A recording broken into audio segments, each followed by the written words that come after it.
kush ose cilat janë bebet të cilat kanë folur në djep. Një Isai alayhi salatu wassalam, Jezusi paqja e Zotit qoftë mbi të, kur e solli Maria Merjemja në krahun e saj në mes të popullit, ata e pyetën enna leki hadha. E pyetën o Merjeme, po ky? Ja ukhte Harune, ma kana abuki mra'a sawin wa ma kanat ummuki baghiya. O i motra e Harunit, jo e Harunit Musait, o njerëz. Po Harun është njëri në fisin e saj që ishte dietari i madh. Dhe si vlerësim për të i thanoj motra e Harunit. Si themi ne për shembull, unë jam kushëri i filanit, s'ka gjë hiç. Sidomos zona e veriut e përdorin shumë. Thot çe ke filan, thot kushëri. Kur i futesh në analizë del kushërinë 15. Çe ke filan, thot nip. Kur i futesh në analizë i 13 i nip ose i 12 i nip. Edhe ata e kishin këtë gjë, thanë ja ukhte Harun, ma kana abuki mra'a sawin wa ma kanat ummuki baghiya. O i motra e Harunit, se më thonë o i bia Harunit, o i mesa Harunit, ke parasysh? Pra është metaforike, nuk është fjalë për fjalë. Baba i jotë nuk ka qenë njëri i keq, pra njëri i moral. E nëna jote nuk ka qenë i morale, nga e sollet i fëmin. Nga e sollet i fëmin. Fa asharat ilej, ja bëri me shenjë. Qalu kejfe nukellimu men kana fil mehdi sabija. Thamë, po si të flasim me një fëmijë i cili është akoma në pelerinat e lindjes, në djep. Qale inni abdullahi atani el kitabe wa ja'alani nabiyya. Tha Jezusi Isai alayhi salam, unë jam rob adhurues i Allahut, Zotit. Ai do të më japi një libër dhe unë do të jem profet i tij. Wa ja'alani mubarakan, jam i bekuar nga Zoti. Kudo që t'jem dhe sado që t'jem në këtë botë, wa usani bis salati wa zakati ma dumtu hayya. Jam urdhëruar nga Zoti sa t'jem gjallë me u fal dhe me dhënë zakati. Wa barran bi walidati wa lam yaj'alni jabbaran shaqiyya. Respektues ndaj nënës time, kur nuk jam njëri që sillen në tokë me tirani, me zullum, me padrejtësi. Këto ishin fjalit që tha Isai alayhi salatu wassalam. Fëmia i dytë që ka folur në djep është fëmia e historisë së Xhurejxhit. Historia e djaloshit adhurues dhe të përkushtuar ndaj Zotit. Ai shumë adhuronte Zotin, saqë nuk mjaftohej me adhurimin e tij në faltoret e njerëzve, po ngriti një kacolle në mal dhe sa mbaronte adhurimet me njerëzit dhe kishte kohën dhe mundësinë, dilte atje në mal, futej në kacolle të adhuronte Allahun xhel xelalu. Derisa një ditë, duke falur namaz, e thret e oma e vet, o Xhurejx, dhe ai me vete tha, o Zot, namazi apo nëna, dhe e vazhdoi namazin. Pastaj e thet nëna për herë dytë, dhe ai me veten e vet thot, o Zot, namazi apo nëna, dhe e vazhdoi namazin. E thret nëna për herë tretë, dhe ai prap mendoi me veten e vet, o Zot, namazi apo nëna, e nëna ngriti dorë nga qielli dhe tha, mos ta marr Zoti shpirtin derisa të përballesh me femrat e përdala. Mos ta marr Zoti shpirtin derisa të përballesh me femrat e përdala. E kjo lutje i çau qiejt. Se ky nuk ishte përgjigj nonës. Edhe pse po falte namaz. Bëhet fjalë për namaz nafile, jo për farz. Dhe me të vërtet nuk kaloi kohë dhe një grua kapet si morale me fëmijë. Dhe e pyesin atë, kush është babai i këtij fëmije? Ajo tha Xhurejxhi, kam shkuj ditën në mal, më futin nga colle dhe kështu shkoj puna. Dhe e morën ata Xhurejxhin për të zbatuar mbi të ligjin. Kur e sollën Xhurejxhin, Xhurejxhi thoshte jo, hasha lillah, kur s'është e vërtet kjo, mos e pas thon Zoti kur. Dhe ata habiteshin. Xhurejxhi kaq adhurues, që qenë kaq maskarat njëkohësisht, sikur shkonte. E kur dolën përpara gjyqit u përball me gruan. U përball me gruan. I thanë ata ky, po tha ky. Tha Xhurejxhi ku është fëmia? E sollën fëmin. Tha pyesni fëmin. E pyetën fëmin dhe fëmia tha babai im është bariu.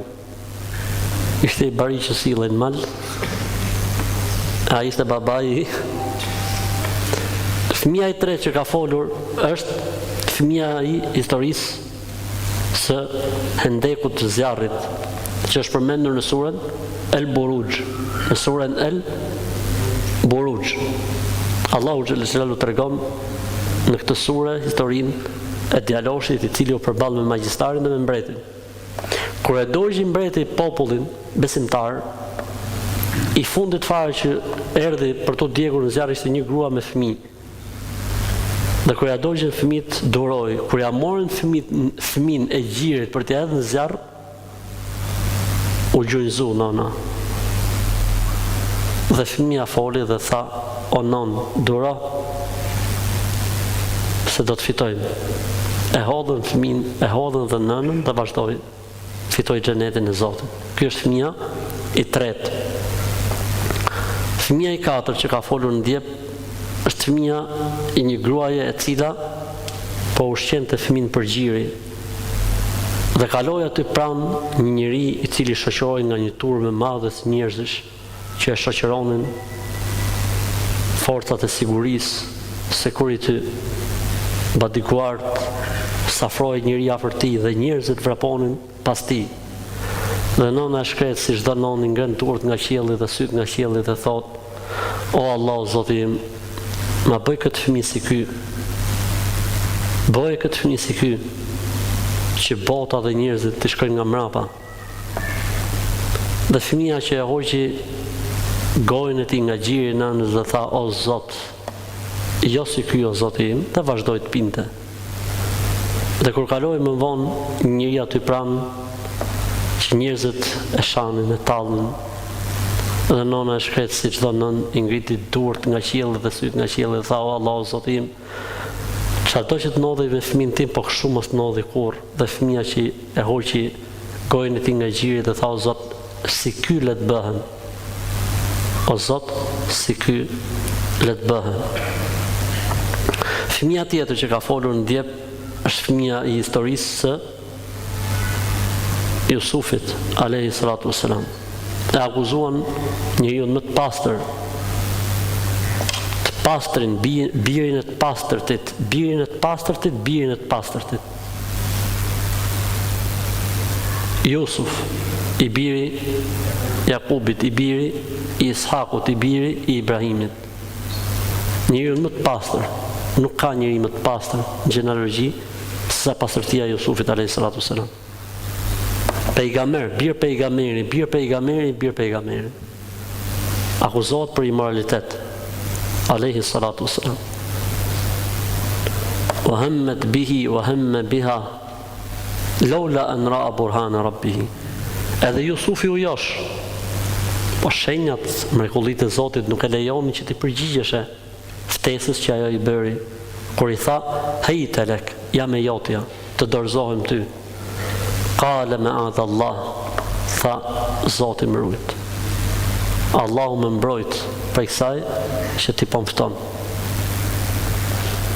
Fastabaqa al-bab wa qaddat qamisahu min duburin.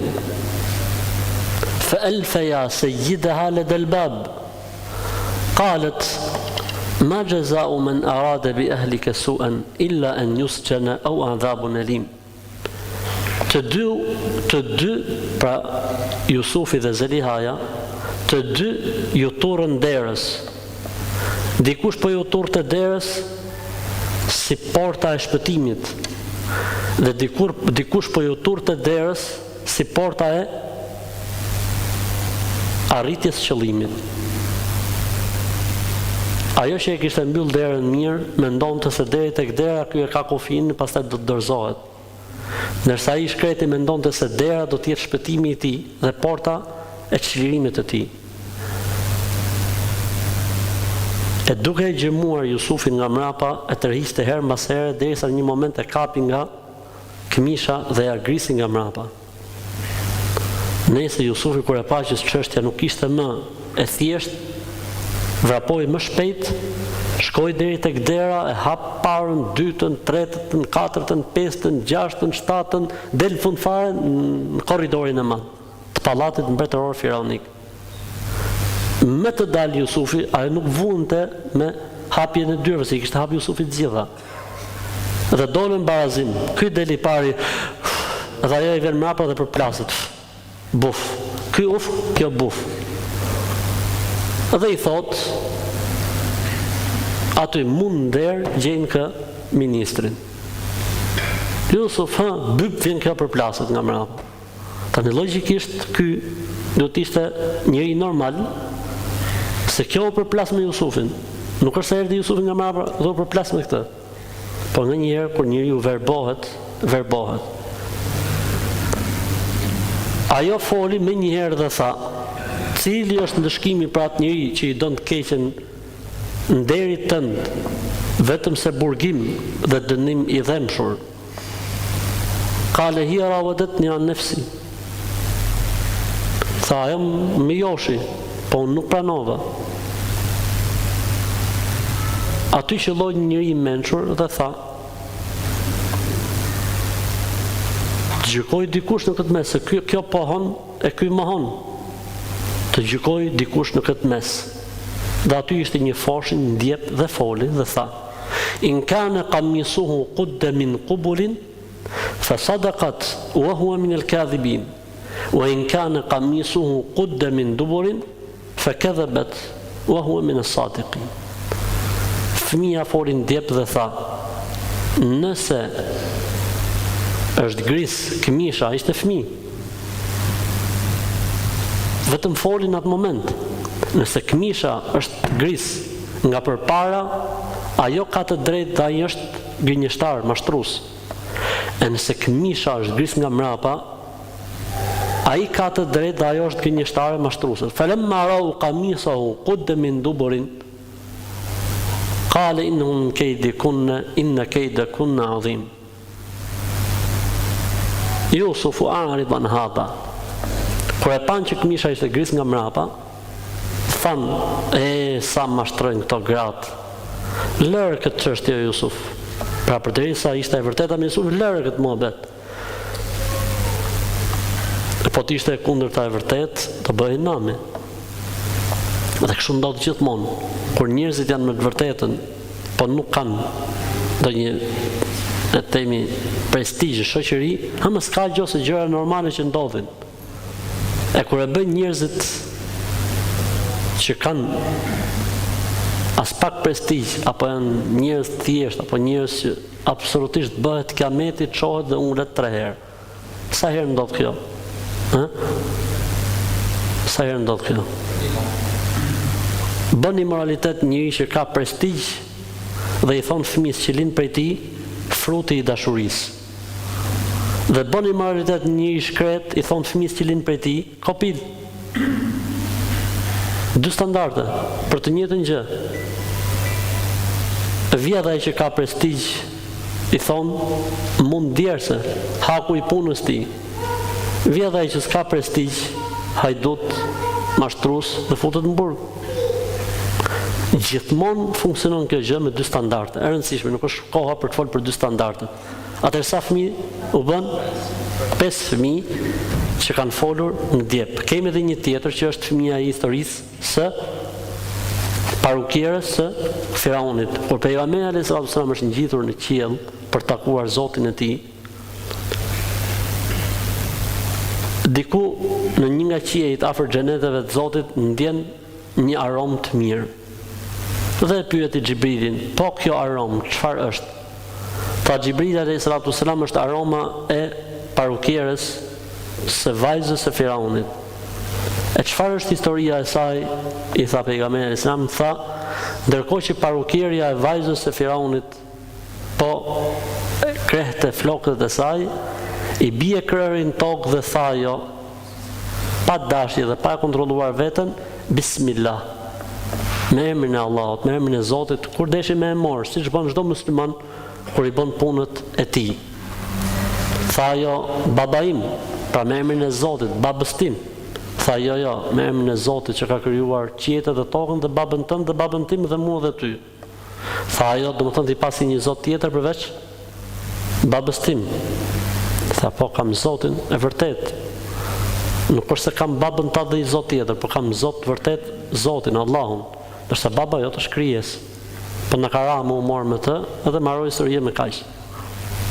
Atëherë urdhëron mbreti që ishte Firaun, se kështu kishin titullin mbretërit e Egjiptit, Firaun.